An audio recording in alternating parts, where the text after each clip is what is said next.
মনে হইতেছে গ্রামে আই পড়ছি, বাংলাদেশের কোনো একটা গ্রাম অঞ্চলে। ভাঙ্গা টিভি, একটা ফ্রিজ, একটা ওয়াশিং মেশিন, পুরো একটি পরিবারের যা যা লাগে সব এনে হালাই থিয়া গেছে। এটি কোনো কাম? বাংলাদেশ হইলে তো যে গাছটার তার উপরে তুইটা একটা ফাল দিতাম, আয় হায় রে, কি পরিষ্কার পানি! এই পানিতে আপনার ইচ্ছা মতো ডুবে গোসলও করুন যায়।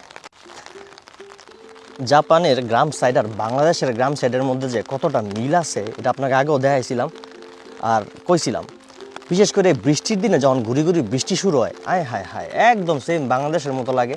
মনে হয় যে কি একটা শান্তি লাগে, মানে মনে হয় যে বাংলাদেশেই আছি।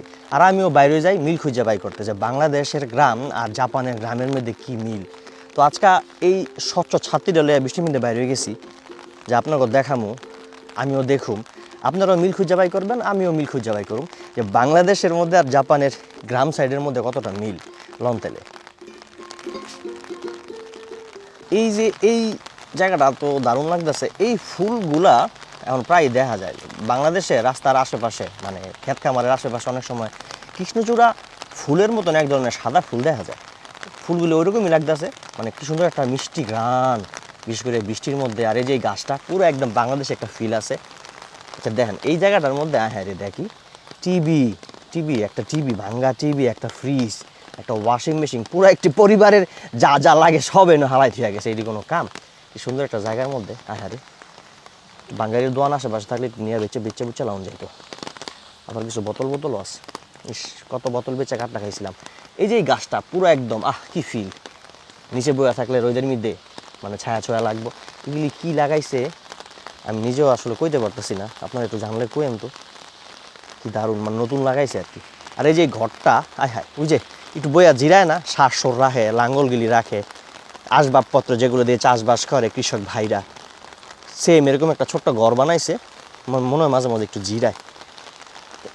এইগুলা কি লাগাইছে, ভুট্টা কিনা মনে হয় ভুট্টা লাগাইছে। আর ওই যে দূরে দেখা যাইতেছে একটি টয়লেট, উন্নত মানের টয়লেট। যেমন যদিও বাংলাদেশের ক্ষেত খামার হয়তো এরকম টয়লেট থাকে না, ধরা পড়লে একটু মানে একটু প্রাকৃতিকটাকে সারা দিতে হলে নদীর পার যেতে হয়, আর নাইলে আশেপাশের খাল খোলের পারে বা দৌড়ে বাইর যেতে গো। আর এখানে আবার একটা ভাসমান টয়লেটও লাগানো হয়েছে কৃষকদের সুবিধার্থে। অনেকে আবার বলে, যেমন আমার এই গ্রামের এই ভিডিওগুলো দেখে, যে ভাই বাংলাদেশের ক্ষেত খামারের মাঝখানে তো পাকা রাস্তা থাকে না। পাকা রাস্তা থাকে না, মাটির রাস্তা তো থাকে। মাটির রাস্তা তো আরও একটা মানে একদম মানে অথেন্টিক একটা ফিল পাওয়া যায়, এটা তো আরও বেশি শান্তি, ভালো মাটির একটা গ্রাম পাওয়া যায়। বারবার যদিও আমি আগে কইছি আপনাকেও, যে গ্রামে, জাপানের এই গ্রাম সাইডে আসলে মাটির যে একটা স্মেল থাকে না, এটাই শান্তি। এই যে এখানে নিড়াইছে কোনো একটা কিছু লাগাই ফেলছে, মাঝখানে পেঁয়াজ লাগাইছে, আর অন্য কিছু লাগাইব হয়তো। অনেক জায়গায় এই জায়গাতে আশেপাশে গম, ধান আর ভুট্টা, পেঁয়াজ, তারপরে ফুলকপি, বাঁধাকপি এগুলি লাগায় আর কি। এই যে গাছের নিচে সুন্দর একটি টয়লেটের ব্যবস্থা, আশপাশ দিয়ে আবার টিনের বেড়া দিয়া দিছে, কি সুন্দর। ওই পাশ দেওয়া যায় আর কি। এখন যাওয়া যাইব না, ওদিকটা পেকি খাবড়ায় গেছে একদম। তো যাই, হাঁটতে হাঁটতে একদম আরও সামনের দিকে যাই, দেখি আরও কি মিল পাই। আর এই যে কিছু কিছু বাড়িঘর থাকে না একদম ক্ষেতের শেষ প্রান্তে, ওই যে মাতবর বাড়ি, এই যে চকিদার বাড়ি, ওই যে মণ্ডল বাড়ি, এরকম আর কি। তো ক্ষেতের শেষ প্রান্তে বড় বড় গাছপালা সহ কিছু কিছু ভিটা বাড়ি, এটি জাপানিজ বাড়িঘরই, কিন্তু যাইয়া দেখি ওইটি কি আসলে বাড়িঘর নাকি জঙ্গল। যাক, বৃষ্টির মধ্যে হাঁটতে খারাপ লাগতেছে না, ভালোই লাগতেছে। তবে এই সাইডটা গেলে আমার মনে হয় আরও বেশি অথেন্টিক একটা ফিল পাবো। তো মাটির রাস্তা, ওই যে কইছেন না, এই যে এক পাশে গেছে ওই বাড়িটার ভিতরে, ওই বাড়ি যাওয়া যাবো না। আবার কি নাকি জিগাইব, হয় কি আর আইসেন এদিকে। ও মাগো, খাইছিলাম আচার, আই হ্যাঁ কঠিন একটা আচার খাইছিলাম রে, বুঝছিস। দেখছেন এই যে মাটির রাস্তার মধ্যে দেখ কতটি আচার স্লিপ কাটলাম এই জায়গাটার মধ্যে। যাই হোক, অথেন্টিক ফিল পাইতে হইলে ইন্দা যাইতে হইব আমার। আচার খাইলেও এটাকে আমার বরণ করে নিতে হবে, এই আচারটাকে। এগুলা গমগুলো এখনো পুরোপুরি পাকে নাই, তবে আমি ডরাইতেছি কখন একটা আচার খাইয়া বই আরেকটা। এই রাস্তাটা দিয়া বরাবর কই গেছে আমি জানি না, তবে যাওয়া শুরু করি। ওই যে মনে হচ্ছে একটা ভিটা বাড়ি, বিশাল বড় গম খেতে, এটা মালিকের বাড়ি মনে হয় ওইটা, ওই যে দূরে। এই পাশে আবার এগুলি কি গাছ কইতে পারি না, কিন্তু গাছগুলোর দেখে মনে হইতেছে যে বাংলাদেশে খেতের পারে আবার সিম গাছ লাগাই দিত না, সিম হইতো যে। ইস, আমাকে বাড়িতে একটা সময় যে পরিমাণ সিম গাছ আসছিল, মায় মাঝে মাঝে ঝুড়ি দিয়ে পাড়াই দিত আমারে, যা সিম পাইরে লুয়ে, আমি ইচ্ছা মতো সিম পাইরে লুয়ে যেতাম। এগুলি দেখে মনে হইতেছে সিম গাছগুলি, আসলে কি গাছ আমি জানি না। আমার মাঝে মাঝে এরকম জায়গার মধ্যে আসলে আমি খুঁজি যে ঘাগরা গাছ পাওয়া যায় কিনা। আগে যখন আমার নানি গো দেশে গজারিয়া যাইতাম বালিয়াকান্দি, তখন মানে নদীর পাড় থিকা দেখা যায় ওই নানি গো বাড়ি যাইতে যাইতে যেই পরিমাণ ঘাগরা গাছ, আর সবাই খালি ঘাগরা শাক টকাইতো, সেই শাক আইন না বাইতাইন না রানতো সুটকি দিয়া, আর আমি নিতাম ঘাগরা যে গোটাগুলি, ওইগুলি ওই যে চুলের মধ্যে দিলে যে আর ওঠে না, টান টন দিলে ওঠে না, ওই রকম। কি মজা ছিল না। এই যে এই সাইডটাতে কোনো একটি কৃষকের এক চাচার একটি ছোট্ট ঘর, এখানে দেখতেছি ভিতরে কাঠ রাখছে অনেক, গাছের গুড়ি। যাই হোক, এই রাস্তাটার একদম শেষ মাথায় আইলাম, ভাবছিলাম এখানে একটা রাস্তা আছে ওইদিকটা বাইরে যাবো, যাচ্ছি যাই দেখি বাইরে যায় কিনা। এই যে ধান লাগাইছে, বিশাল বড় ধান ক্ষেত, ওই দিকটা সম্ভবত বাইরন যাইব, ওইদিকে আবার গম মনে হয় পাকছে, যাই সামনে যাই দেখি। এই যে চাচার গাছের গুড়ি কাঠ রাখার জায়গাটা, এগুলো মনে ভুট্টা মনে হয়, পেঁয়াজ লাগাইছে, কত ধরনের শাকসবজি আছে আমি চিনিও না। তবে এইসব জায়গায় বেশিরভাগ চাচারা যে চাষ টাস করে, এগুলো হইতেছে নিজেদের খাবারের লেগে। এই যে এখানে ফুলকপি, এখানে ওই যে সিমের মতন যেই ইটা, আর এগুলো কি, এগুলো মনে আলু। আরে বোধ পাক আছে নি, দেখুন একটু খুঁজা মুজা, বোধ তো শাক টোকাই নিলে মায় অনেক খুশি হইত। যাক, এই জায়গাটা পুরা একদম দেশি একটা ফিল আছে, আহা হা, মনে হইতেছে গ্রামে আই পড়ছি, বাংলাদেশের কোনো একটা গ্রাম অঞ্চলে।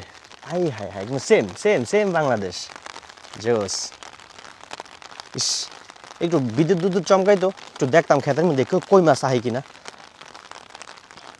কই মাছ এই যে মনে করেন যে যে এই খেতেতে নেই ফালাই ফালাই ফালাই ফালাই যে এই খেতে যাইবো, এই ফিলটা পাইতাম। এই সাইডটা একদম আজকে বাইরে যে ছাত্রীটা লইয়া পুরা উসুল। ওই দিক দিয়ে রাস্তা আছে বাইরন যাবো, যাক সমস্যা নেই, আচারটা না খাইলেই চললে। এই যে এগুলি পাইকা গেছে, এই যে চাচাগো বাড়ি, হেরা মনে এনে চাষবাস করে। ওমা, আবার আচার খাইতে গেছিলাম। এই যে এগুলো কিন্তু গমই, তাই না? কি দারুণ লাগতেছে।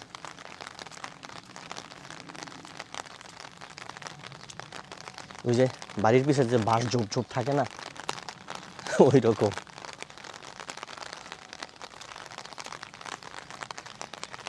দু একটা আম গাছ থাকতো, একটু চাকা চকা করে একটা আম পারতাম, তাহলে একটু ভালো লাগতো। আরে কারজানি বাড়ির পিছ দাঁড়া শুরু করছি।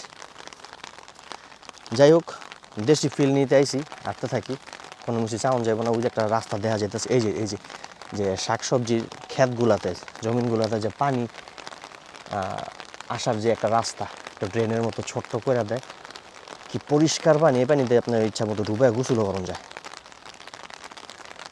আর একটু গরম পড়লে গোসল করবে না। মানে প্রত্যেকটা জমিনে পানি, যথেষ্ট পরিমাণ পানি আসার যে ব্যবস্থা সবই করে রাখে। কি দারুণ, যাই দিক দিয়ে হাইটা যাই দেখি। এই যে একটা ছোট্ট ক্ষেত ধান লাগাইছে, এটার ভিতরে আবার কিছু একটা চাষ করছে।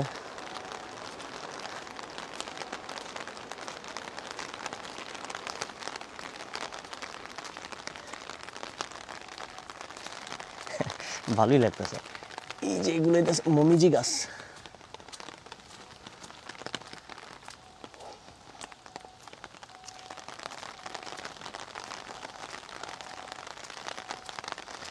এই রাস্তায় বসছি, পাকা রাস্তা, আচার খাওয়ানোর আর ভয় নাই। এতক্ষণ খুব আতঙ্কে আছিলাম কখন দিন একটা আচার খাই বই।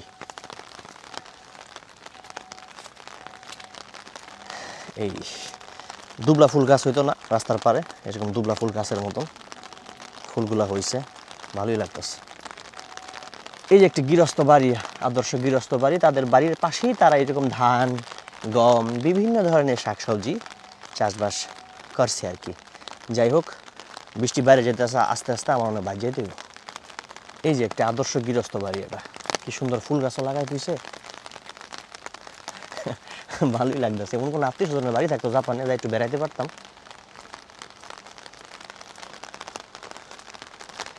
যে পানি যাতে আবার রাস্তার মধ্যে না আয় পরে, এর লেগে আবার বর্ডার দিয়ে দিছে। তবে রাস্তার থেকে উঁচা জমি নেই।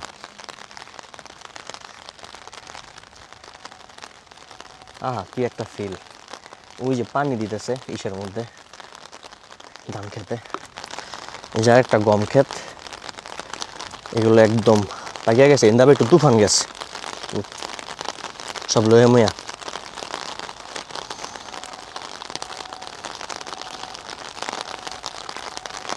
আই হ্যাঁ, ইন্দা গোতলাই লাইছে কে জানি, দেখ কই কেমনি করছে কেটারি, ছবি মবি তুলতে কি কেউ ঢুকলো ইন্দা, একেবারে সব গোতলাই লাইছে, ওই যান জাল জেন্দা জেন্দা গেছে। যাজ্ঞা ভাই, আমি গোতলাই নাই। ধান ক্ষেত দেখা এই মাটির রাস্তা দইরা আবার বাড়ির মেয়ে যাইতেছি। যাক, বৃষ্টি বাইরে গেছে, গাড়ি লেগে বাইর যেতে গইব অনেক, আনিলে আবার কখন আবার তুফান মুফানে ছাতি মাতি সহ লয়া যায় আমার উড়াই কম গেছিলাম। হায় হায়, উফ না, ডেঞ্জারাস রাস্তাঘাট। আচারটা খাইলে কালকে কামে যাওয়া বন্ধ, আচার খাওয়ান যাইব না। কত পাকা রাস্তা, তাড়াতাড়ি উঠতে হইব। এই যে এই জায়গাটা সাকুরা গাছা ছিল সব, এখন সবুজ পাতা হয়ে আর কি দারুণ লাগতেছে। আর এইখানে একটা খাল, খালের পানির একটু দেখায় দাঁড়ান। আই হায় হায়, এইটা যদি আমাকে বাংলাদেশে হইতো রে ভাই।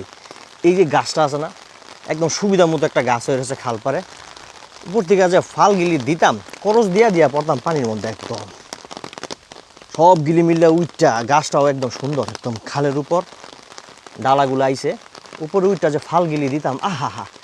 যদিও খালটা একদম ছোট, কিন্তু স্রোতের ঠেলায় একদম সাঁতরে সাঁতরাতে একবার আমি যেতাম না। ইস, কি দারুণ। আর একটু গরম পড়লে এনে ফালা মনে বন্ধু বান্ধব লইয়া। আর এই যে এইখানে একটা ওই যে বাংলাদেশে কিন্তু সরকারি জায়গা সম্পত্তি থাকে না, মানে সরকারি কিছু প্রতিষ্ঠান গ্রাম সাইডে বন্ধ করে দেয়, অনেক দিন ধরে বন্ধ। আমরা আবার উপর দা ভাইয়া বুইয়া নাইমা পরে লোয়া লক্কর আইনা বিচারাইতাম, এরকম আর কি। এই যে আরেকটা গাছ, ইস, কয়েকটা পোলাপান পাইতাম, ইচ্ছা মতো ফালাইতাম। পানিগুলো কি পরিষ্কার।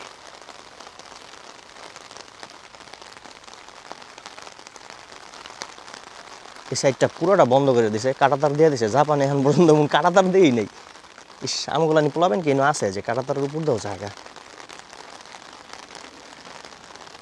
আর ওই যে সামনে একটা কালভার্ট, আর যদি কালভার্ট পাইতাম, কালভার্ট আর গাছ, এই দুইটা জিনিস হইতাছে গিয়া পানিতে ফাল দেওয়ার লিগা উপযুক্ত, একদম পারফেক্ট কিছু জায়গা।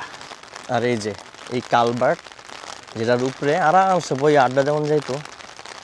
আর বর্ষাকালে ইচ্ছা মতো ফালান যাইতো কালভার্টের উপর থেকে, খালের মধ্যে একটা ফাল দিতাম, তারপর নিচ দিয়া যাইয়া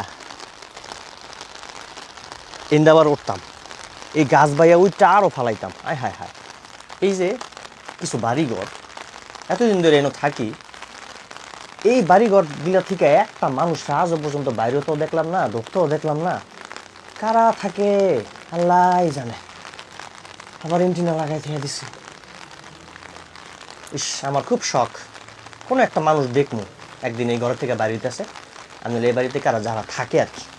পাইলাম না, ওই যে আবার পোস্টার লাগাই থেকে দিছি, মেম্বার পদপ্রার্থী। আরে না, অন্য কিছু হইব।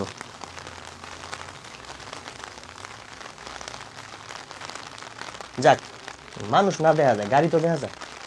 যাই হোক, অনেক ঘুরছি গাড়ছি, অনেক বাইতে বসছি। যাই দেখি, এই বৃষ্টির দিনে একটু খিচুড়ি মিচুড়ি খাওয়ান যায়নি। বৃষ্টির দিনে যদি একটু খিচুড়ি না খাইলাম তাহলে এটা কেমন জীবন। এই যে রাস্তার মধ্যে একটু পানি জমছে, এটাই তো গ্রাম দেশের মজা। রাস্তার মধ্যে যদি বৃষ্টি হইলে পানি না জমে, তাহলে কি হইলো? পাড়া দিমু, ছল্লাত করে উঠবো পানি। আহা, অথেন্টিক গ্রামের স্বাদ।